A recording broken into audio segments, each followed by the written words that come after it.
এই জিনিসটা দিয়ে দিতে হবে মাত্র কয়েক টুকরো, আর তারপরে এত সুস্বাদু খাবারটা কিন্তু তৈরি হয়ে যাবে। প্রত্যেকটা জিনিস দেখুন গোটা গোটা রয়েছে। তাহলে আর দেরি কেন, দেখে নিন কেমন করে বানালাম আমার আজকের এই রেসিপি। ফ্রাইং প্যানে সর্ষের তেল প্রথমে দিয়ে গরম করতে দিচ্ছি। আজকের রান্নাটা অত্যন্ত কম ইনগ্রিডিয়েন্টসে হবে এবং খুব সুস্বাদু একটা রান্না। প্রথমে রেসিপিটা সবাইকে দেখে নেওয়ার অনুরোধ করছি, তারপরে বেশ কিছু কিন্তু আমি কথা বলবো, সেটা সবাই মন দিয়ে শুনবেন। হলুদের সাথে বড়ি ভাজা লবণ দিয়ে এটা একটু অডি, কিন্তু এরভাবে একবার বড়ি ভেজে দেখবেন, বড়ির স্বাদ কিন্তু তরকারিতে দিলে দারুণ সুস্বাদু হবে এবং বড়িটা ভাঙবেও না। এরপরে ওই একই তেলের মধ্যে আমি কিছুটা কাঁচকি মাছ দিয়ে দিলাম। এখানে অনেক ধরনের মাছ রয়েছে, এটা কাঁচকি মাছ এবং সেটাকে ভালো করে আমি ভেজে নিচ্ছি।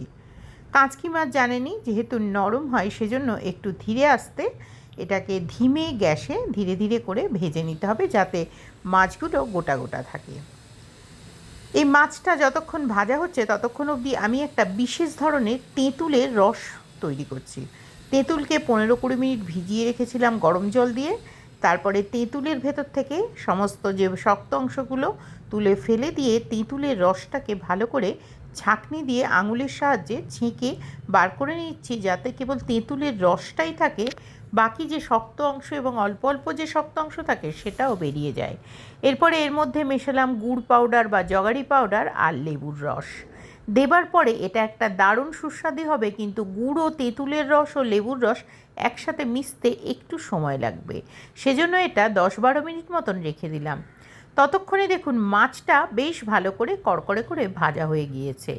এবারে ওই একই তেলের মধ্যে দিয়ে দিচ্ছে একটু কালো জিরে, আর কিন্তু তেল দিতে হবে না। কেন দিতে হবে না, তার জন্য পুরো ভিডিওটা কিন্তু দেখতে হবে। যারা আজকে নতুন এসছেন তারা অবশ্যই আমার চ্যানেলকে সাবস্ক্রাইব করে বেল আইকন বাজিয়ে দিয়ে যাবেন, এবং যারা পুরনো আছেন তারা তো অবশ্যই কমেন্ট করবেন, হাইপ করবেন, এবং তার সাথে সাথে নতুন বন্ধুরাও কিন্তু আমার চ্যানেলটিকে অবশ্যই লাইক ও কমেন্ট করবেন।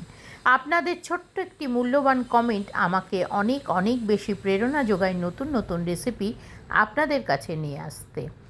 এতক্ষণে বেশ কালো জিরে ভাজা হয়ে গেল এবং তার মধ্যে সাদা সর্ষে বা হলুদ সর্ষে ভালো করে একটু নাড়িয়ে চাড়িয়ে 2-1টা কাঁচা লঙ্কা ভেঙে দিয়ে যে তেঁতুলের জলটা আমি দিয়েছিলাম, বানিয়ে রেখেছিলাম, সেটা কিন্তু বেশ ভালো করে এই সমস্তর সাথে দিয়ে দিচ্ছি। আলাদা উপর থেকে এখনও জল দিইনি, এতে মাত্র 2টো মশলা লাগবে। শুরুতেই বলেছি সামান্য একটু মশলা, সামান্য জিনিসেই রান্না হবে। একটু হলুদ গুঁড়ো, একটু লঙ্কার গুঁড়ো, ব্যাস দিয়ে এটাকে ভালো করে নাড়িয়ে চাড়িয়ে নিয়ে এবারে যে বাটি ধোয়া জলটা রয়েছে তেঁতুলের, সেটার মধ্যেই সামান্য একটু জল দিয়ে এটা ভালো করে ফুটতে দিচ্ছি।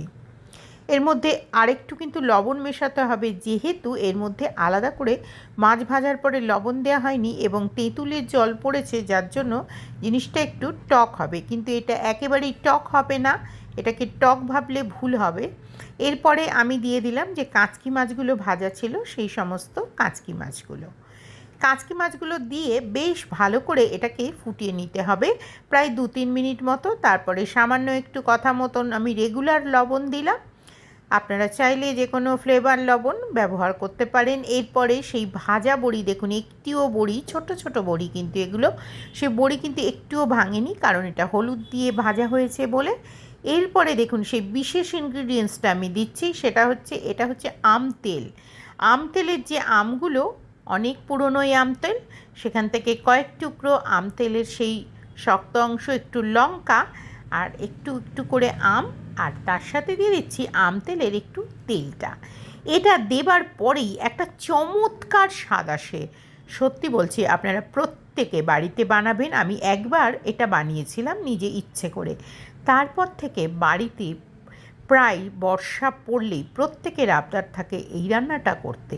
এর বিশেষ কোনো বাহারি নাম আমি দিতে পারলাম না, তাই আপনারাই বলুন এটা কি টক নাকি ঝাল।